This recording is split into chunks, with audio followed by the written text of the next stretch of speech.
Welcome to the Teachers on Fire podcast, where 21st century educators come to share, learn, and be inspired.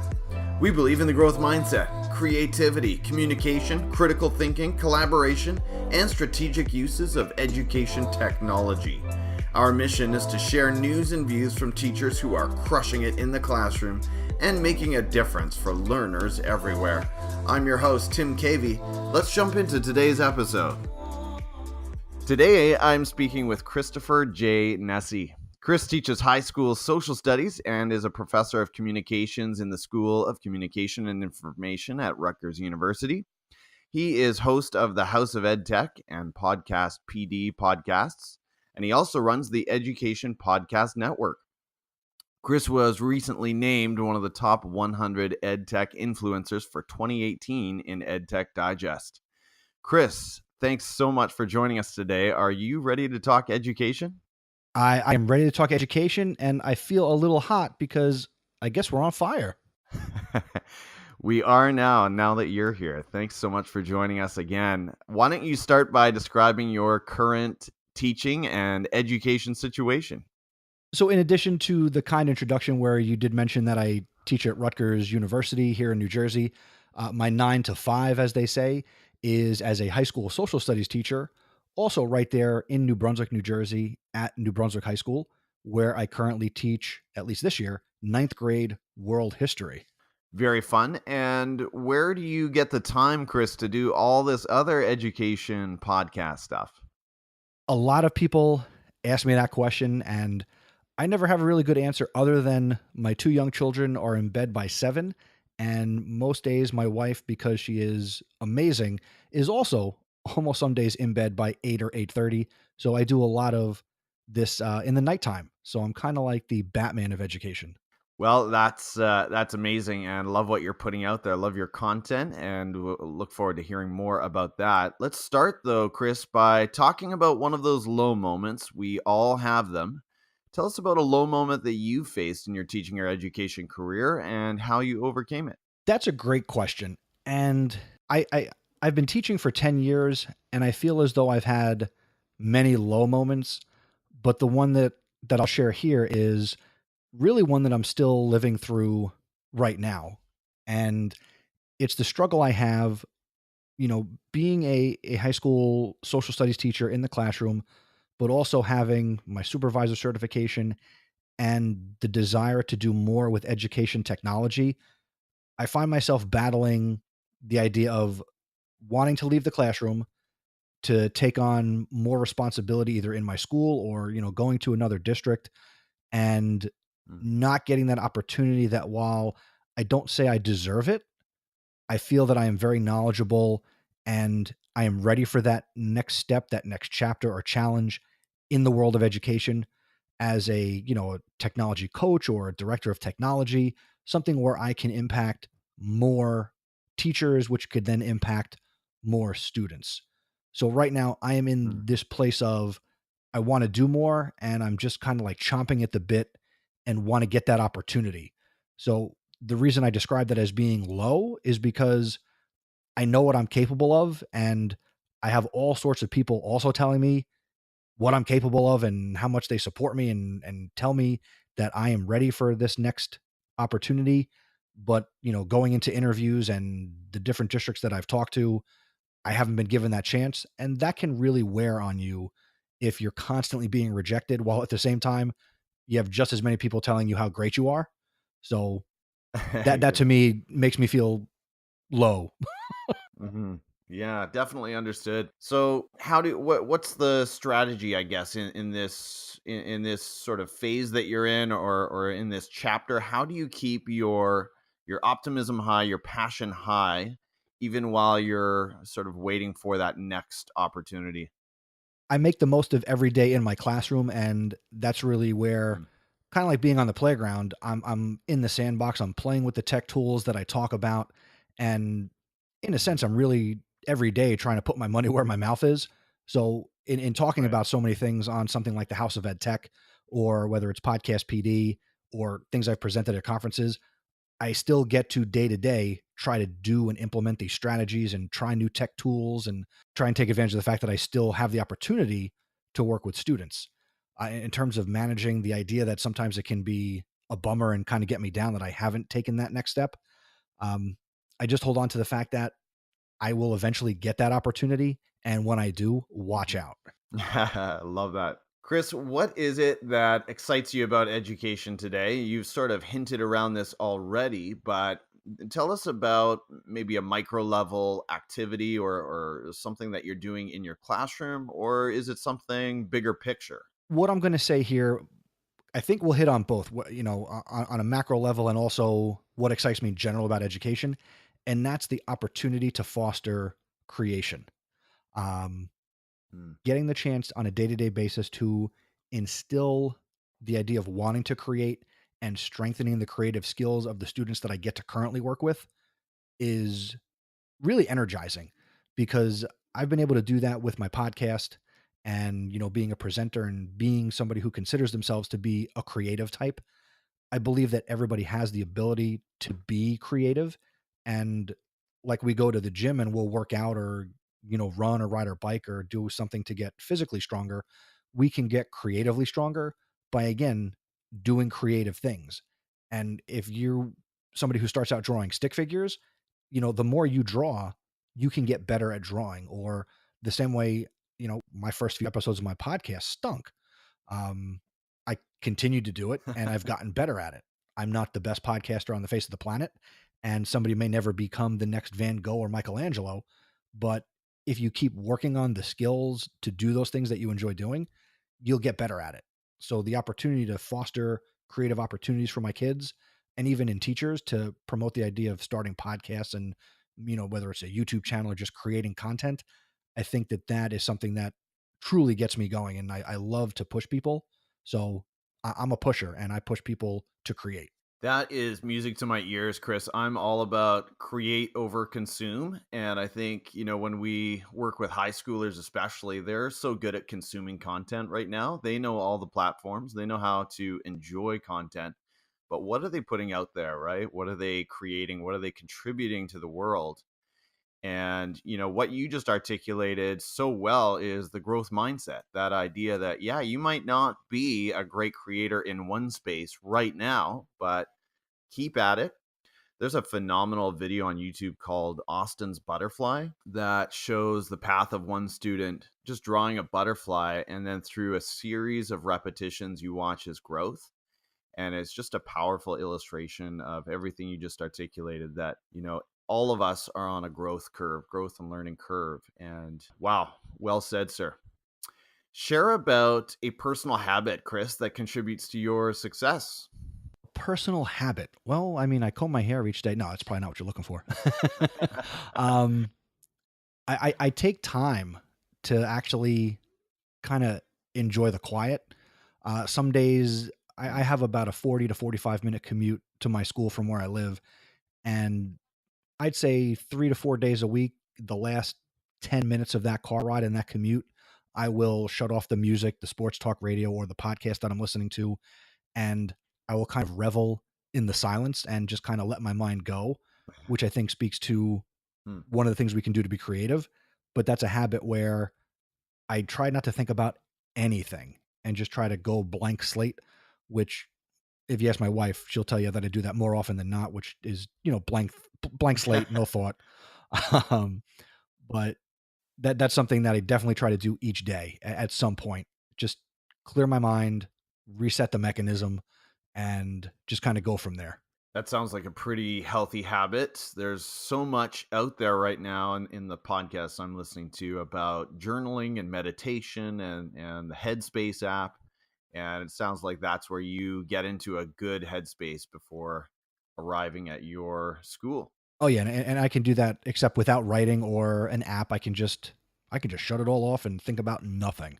Chris, we're moving into some rapid fire recommendations. Now, you're so well connected. You're in touch with so many different podcasters and educators. Really look forward to your recommendations. Let's start at Twitter, probably the best place to build a quality PLN. Tell us about an education leader we should be following there. Can I give you more than one? Absolutely. I'm going to give you two, and these are my two best friends in education. The first is Stacey Lindes. She is at iRunTech on Twitter. And also AJ Bianco. He is at AJ Bianco on Twitter, and that's Bianco. And these are two people local to me in New Jersey in the grand scheme of this planet. And I've had the opportunity to become friendly with Stacey and AJ both in and out of education. We've never worked together, but we have collaborated through the power of Twitter. We have presented together at conferences. We have gone out to dinner. We are genuine friends. And it just so happens we also create the Podcast PD podcast.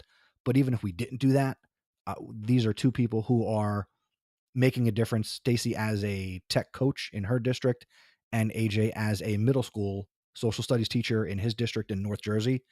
And if not for the two of them, I mean, thank goodness for my wife, but Stacey and AJ also support me both professionally and personally.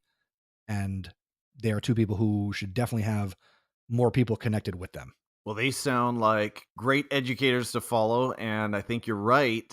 We all need, these solid, critical friends, accountability partners, coaches, encouragers alongside us in the trenches. Sometimes we need that support. We need other perspectives on what we're trying in the classroom. Now, I'm excited about this question. Chris, you're as the host of the House of EdTech podcast. Point us to an EdTech tool that you currently love using in your classroom or your day-to-day work. See, I'm going to have to throw you a curveball on that question, because while I love education and technology and obviously the intersection of that, I can't recommend just one. So I'm going to recommend, and I'm going to go back to something we talked about already, and that is I recommend that anybody listening to this try any app, website, anything that allows you to create. So I hope that theme comes across loud and clear, that I'm all about creation and creating and putting stuff out there as a creator rather than just being a consumer and a taker of what other people are doing, which is part of the reason that I got into creating the podcast in the first place. I got tired of being a retweeter and consumer of other people's content and realized that I had a voice and I had something to say. And then it all went downhill when I put a microphone in front of my face. But I'm going to say, you don't have to share it with the world.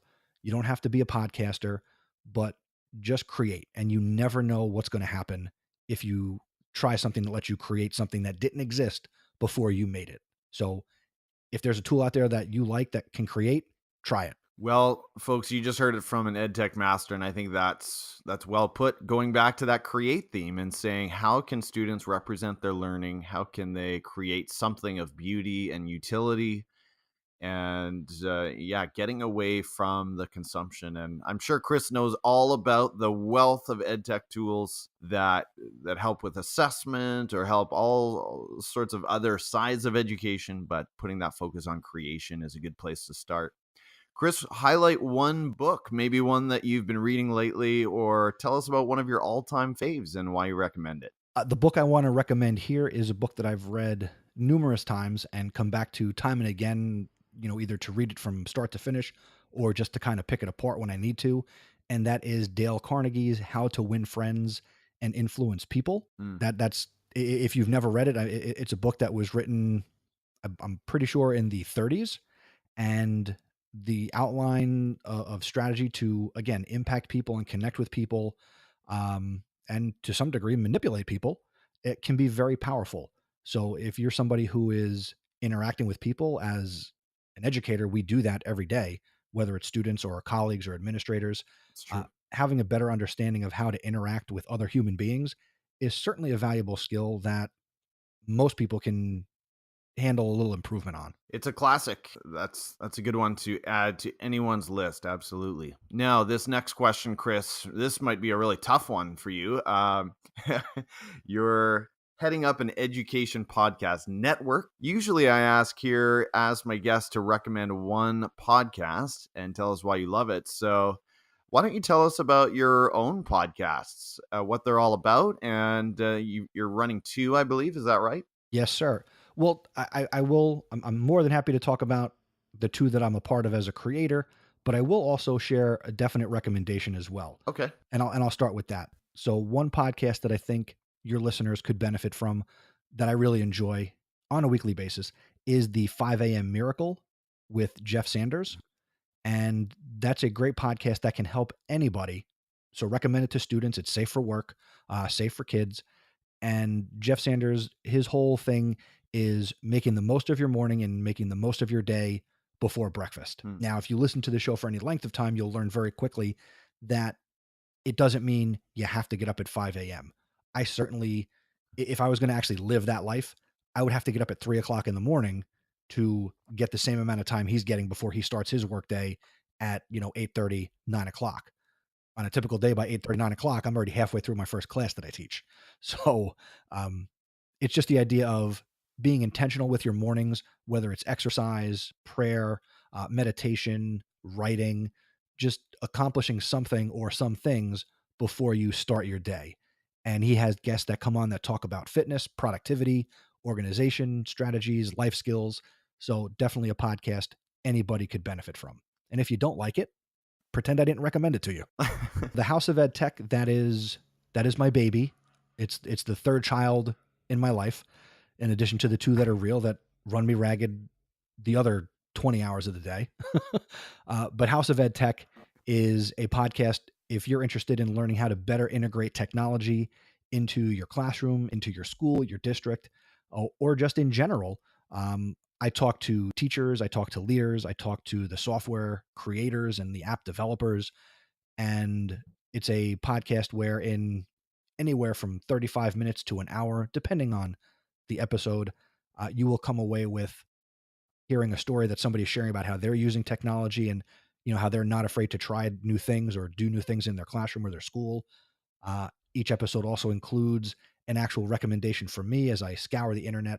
So while I didn't give you a specific one here, here's a teaser. If you go to listen to any episode of the House of EdTech, you get a specific recommendation in each episode. And I also highlight, similar to how you had me highlight people to follow, I also have what's called the House of EdTech VIP. And there's one in every episode where I recommend somebody to go out and connect with on Twitter that is doing great things and is worth being a part of each other's PLNs. Podcast PD is a podcast that I started with Stacey and AJ. Or really, that one's Stacey's fault because she started the hashtag podcast PD.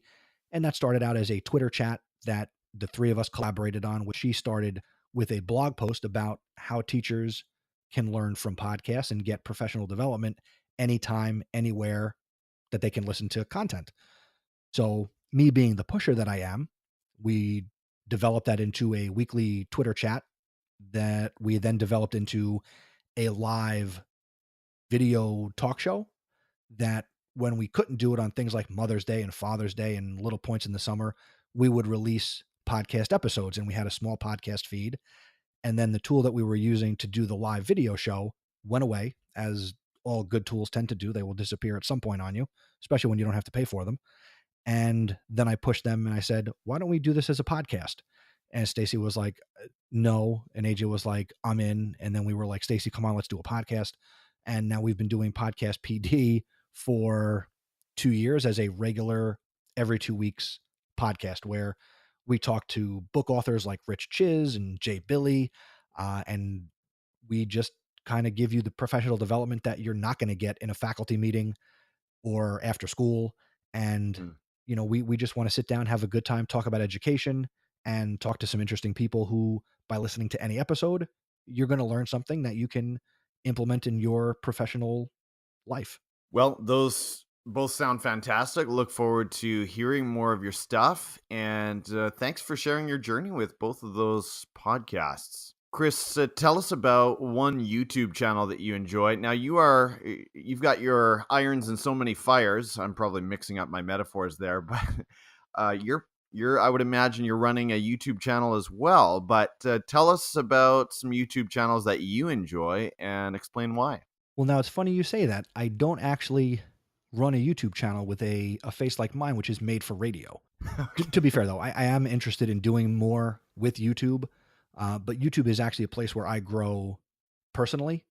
And I'm into on the side, I'm sitting in the House of EdTech, but just to my right downstairs is the garage of EdTech, which is like my home makerspace where I tinker with woodworking and building furniture and, using all sorts of crazy tools. So that kind of also feeds my need to be creative, but not using technology, working with my hands and still my mind to some degree. But the YouTube channels that I like that fill that are I Like to Make Stuff with Bob Claggett, a very popular YouTube channel. He makes all sorts of interesting things. Definitely a channel worth checking out. Make Something used to be the Drunken Woodworker, but he has since rebranded. But again, woodworker, very popular YouTuber in that space. April Wilkerson, she's got a fantastic YouTube channel where, again, woodworker, you see my theme here. John Peters Art and Home, great woodworking channel. And to fill my like mindless love of comic books and superheroes, I enjoy the Emergency Awesome YouTube channel, which gives me insight into some of my favorite shows like The Flash, Arrow, and things that I don't have to think too hard about, but really enjoy. Well, I really like that list of YouTube channels, Chris. And I have to tell you, here at my place, it's my wife that is the big creator in the wood shop. She converted our garage into exactly that last year.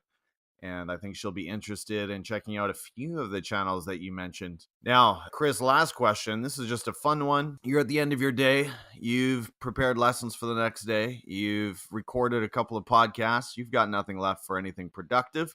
What is it that you're watching on Netflix right now? The one thing I've gotten into, and it's because of some other podcasts that I listen to, is a Netflix documentary series called The Toys That Made Us.